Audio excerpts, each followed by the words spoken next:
What's up, everybody? Welcome to Up at Noon. You know him from Reservoir Dogs, Kill Bill, and The Walking Dead The Game Season 2. Michael Madsen is here to talk about the first script read for Quentin Tarantino's The Hateful Eight. But first, we've gathered another panel of experts to talk about the biggest nerd topics. This is the news you care about.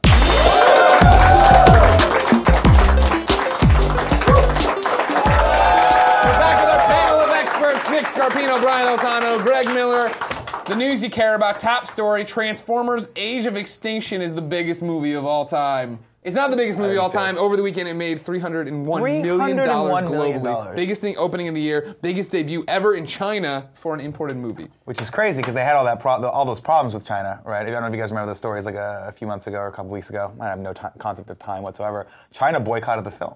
And so it's all set in China, right? They had this big brand deal, I guess, with this hotel chain that they were supposed to showcase the hotel chain, and then last minute they were like, that you didn't do anything you said, and so they were going to boycott the film. And if anyone knows anything about the film market these days, if you make an action film that doesn't open in China, you might as well pack up your bags and go back to Idaho because you're not making movies anymore. So I can see why they're boycotting Transformers because they didn't. They went out and it was second. No, I can see why they're celebrating Transformers. They fixed it. They fixed it. The bigger thing is, why do people go watch this movie?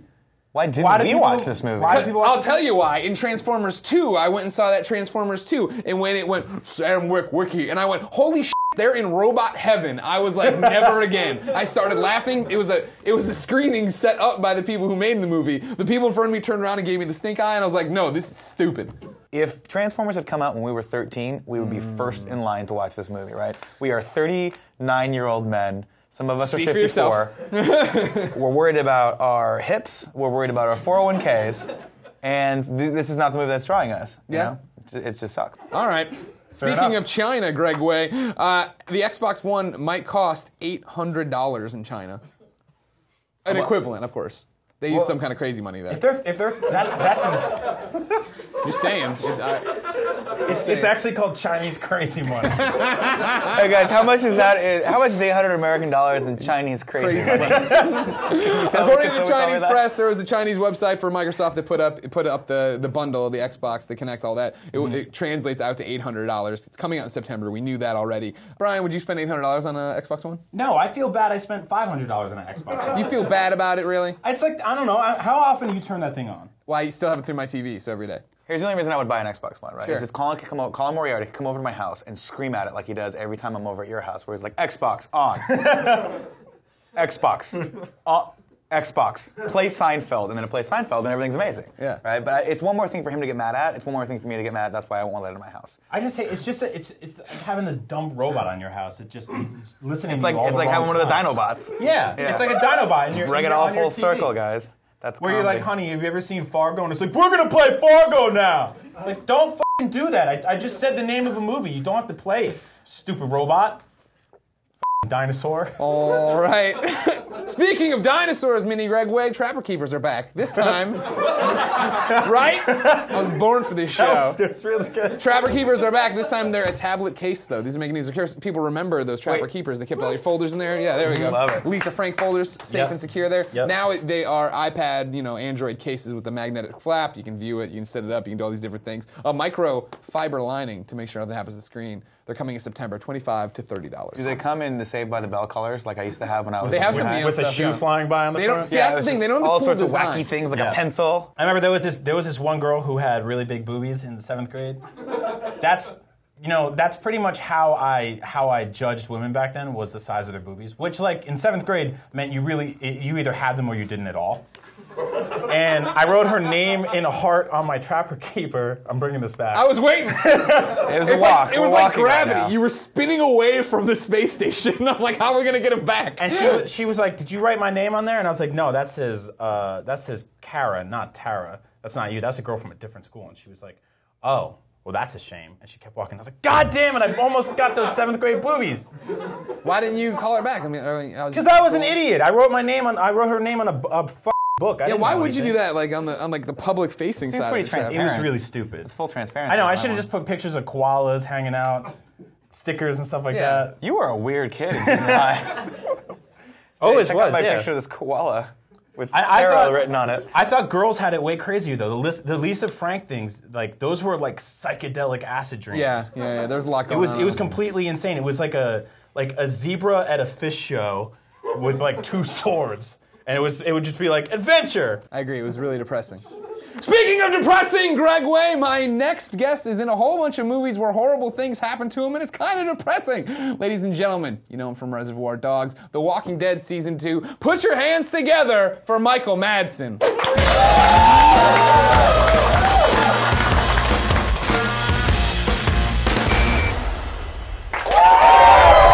I live and breathe, Michael Madsen. Put it right there, pal. I can't believe you're here. I can't believe it either. You came back. We talked on that Walking Talking Dead thing we do. Yeah. And then you, like, usually I meet somebody once, a big-time celebrity like yourself, and they're just like, that's it. Never hear from them again. Yeah, I know what you mean. I've met a few of them. Yeah. But you're back, and you're better than ever. I'm back, and I'm better than ever. That's a fact. I have many things I want to talk to you about. Last time I was in this box with you. Not literally, of course. We were on that couch. Right. But I could only talk to you about The Walking Dead. That's what we were talking about. You were Carver in this season of The Walking Dead. Give him a round of applause, because that's amazing. But now, so much is happening for you. I go to your IMDb page. You have nearly 20 things in pre-production or about to come out or something. You're the hardest working man on IMDb, I believe. Well, if you want to believe the IMDb, that's probably true. But probably I would say maybe 8 of those are legitimate. But, okay. I do try to stay busy. I got a big overhead. And I like to stay busy. When I'm not working, I don't know what to do with myself. I turn into an idiot, so... You could play video games. We could get your gamer score up. We could do a whole bunch of stuff. No, my kids play the games and they really enjoy them. But I haven't really, I don't really know how. I mean, it hasn't happened to me yet that I like to play them. I like to watch them and I like my kids to play them, but I enjoy making them. I enjoy the doing the voices and seeing the animation and seeing it all come together. And it's a very creative process. I mean, these guys are geniuses, you know. Sure. But I'm looking for a game that I can survive, and I want to be a good guy. I'd like to be the hero once in a while. Ladies and gentlemen, we have a lot of developers who watch this show. Just hit up Michael Madsen. It's easy. What's your phone number? You can just tweet at me, and I'll put you in touch with. They can call you, and you can let me know. All right, good. I'm now Michael Madsen's people. This show. No. You're done. That's how buddy. easy I'll flip on right IGN. on, Don't man. worry about it. See you guys. It's over. So The Walking Dead's done for you. Maybe, kind of. I'd go. I'd be resurrected if they wanted me to. Sure. Okay. Great. I saw you making headlines the other day on the big sheets there, the varieties and all this other stuff. You went and did your first reading for the Hateful Eight. So we did a great big live reading at the Mary Pickford Theater in the Ace Hotel. And it was almost like a play. We performed it like a theater play. And it went over pretty good. Yeah. And you know, when you have the actors there and it's off the page and people are reading the scenes and it comes alive, I think everybody really enjoyed it immensely. And even Quentin, I mean, I think it went better than he even imagined. And I'm no theater actor. And it went well for me too, and he decided to make the film. So in November, I think we're going to start shooting. I'm very happy about it. That's awesome. Yeah, that's fantastic. When things started to look bad and he was really upset, did you immediately get on the phone to him and like, dude, don't do this? Well, you know, I was in Italy, okay? I was shooting a movie. Just name dropping, sure. And that's a country. I'm aware. The country has a name, does it not? I'm sorry, just country dropping, Michael Madsen. After that, I went to Sicily, and then I went to London. No applause for London. Anyway, so and a friend of mine was on the elevator, and he goes, "Oh my God, Michael, this is really bad news." And I go, "What happened?" "Someone leaked Quentin's script, man, and everyone's going down." And he mentioned your name. And I was like, well, I didn't do it. So I call up Quentin, and he's laughing on the phone. I go, "Listen, I'm over here in Italy, and people think that they're angry at me. You know, they think that I stole your script. I'm going to be stoned in the Piazza di Popolo, you know." Passionate Quentin Tarantino fans in Italy. Oh, yeah. Oh, my God, yeah. And he thought it was actually funny. He found it humorous that many people were talking about it. And I said, please, in the name of God, say something in public to absolve me. Because obviously it wasn't me. And he's like, I know, Michael, I know it wasn't you. And I go, well, a lot of people don't think that. So, after it was all realized that it was some agent or something, and we did the live reading, I'm in Copenhagen. So anyway, I'm sitting there doing this interview with this Danish reporter, and she goes, so I heard you did the live reading. And I go, yeah, we did that. And she goes, well, wasn't it awkward? And I go, well, what would be awkward about it? She goes, considering what you did. And I go, what? She goes, you leaked the script, and And I go, honey, do you honestly believe if I was the one who did that I'd be up on that stage with Quentin doing that reading? Excuse me. Do you think I'd be doing that reading? And she goes, oh, I guess you have a point. If people get something in their head, they just don't want to believe otherwise, It was very funny. Did you walk out on the interview? No. Okay. No, it was over, though. That was it. Yeah. It was pretty funny. It's a great screenplay, and it's a great Western. It's not like any cowboy picture anybody's ever seen before, I'll tell you that. It's exciting. I got a great role, and I'm really looking forward to it. It's going to be cool. Tell us all about the role. How's the movie end? Well, you see. Sorry, Quentin. He's rewritten the whole thing. Oh, okay. For obvious reasons. So there's a lot of things I can't say about it. Sure. Even I don't know what the ending is because he's not going to give that to us in written form. So there's no way that it can ever be, no one can ever get it. Like, I got to go to his house and read it with him. So I'll know it in my brain, but I can't have it. That's the best way he can protect it, you see, because then if it gets out, he knows that it came from one of us. You should each get a different ending, and then you see who leaks. I wouldn't be surprised if he did that. I really wouldn't. He's quite the genius, He's a wonderful writer, very imaginative. If anything, he's more interesting and more charged up and even more creative than he was before. It's amazing. He's really the director of this generation. There's no doubt about it, man. Last time we got together, similarly, we get together. It's like old friends coming here, palling around. Sure, man. You were talking about the fact. I confess the fact that you scare me. And I didn't like you playing Carver because that's a scary character on top of you already being a scary guy. And you brought up the fact that everybody forgets in Free Willy you were the dad. Yeah. That you try to have a softer side. Why do people forget that? I don't understand. I was Here's a good, respectful, honest, loving father, I am a father in real life. My family is scared of me. That's not helping your case. Well, I'm not always so nice, I do have my darker moments, but... Don't we all? Yeah, come on. Yeah. All right, here's what I'm going to do, though. I'm going to throw you a bone, all right? I want to help out your future career and video game voice acting career. An actual bone? So, yeah, not a literal bone, no. I've brought you 3 classic characters, softer characters in the video game world that you can read these for. You can insert these on your reel. Yeah. People will see your range as a softer side. Oh, okay, that's interesting. All right, so here you go. Here are the 3. You take your time with them. They're hard lines to think out here. Can I cry? Sure, you can do whatever. You can get into character. You can do whatever you need to here. Oh, Lordy. So how does this person actually say it in real life? It's me, Mario. How does the...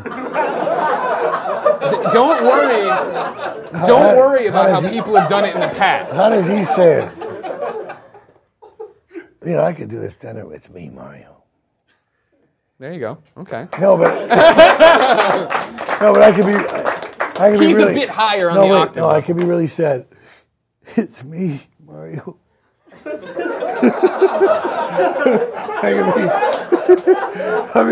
I'll be the angry Mario. It's me, Mario. God damn it. All right, this is backfiring a bit. This is the opposite of how the reel was going to help you. Giving us the... All right, we'll go to the next one. It's me, Mario. All right, move on. What do we got next here? All right. You did great. Hey, how about a big Goron hug? Now, this is a Goron, of course, from game Ocarina show of Time. host or something. You did great. Hey, how about a big Goron hug, brother? There you go. I don't think I'm going to get that job. It's honestly, it's a bit exclusive. Or there's no voices. You did great. How about a big hug, brother? Giving every Zelda fan nightmares. Because it ends with him hugging. It does. Yeah, yeah. And then he chop his head off or something? No, you added the scream. Oh, no, I'm very creative. Okay. What the hell is this one? This is from a game called Gone Home. We looked into the mirror together after, and I expected her to say something about how I looked crappy or good or whatever. But that's when she said, "You're so beautiful." And she was looking at me. Right at that moment, I wanted to say something, but I waited, and the moment was gone. There you go. Wow. Come on. A cold read of Gone Home. Put that in the reel. Wow. See, Gone Home's a deep game. You wouldn't think so, but there it is. Let me try this one. Okay. Man, I'm on a roll here. This could give me a whole new career. I'm telling you, if you ever want to start playing spoilers for Gone Home, teenage lesbians, you are just nailing it. I've got a lot of cars to fix in my driveway. Lonnie brought her hair dye over today. She said, "I need to fix these roots. Think you could help? Dyeing hair is weirdly intimate."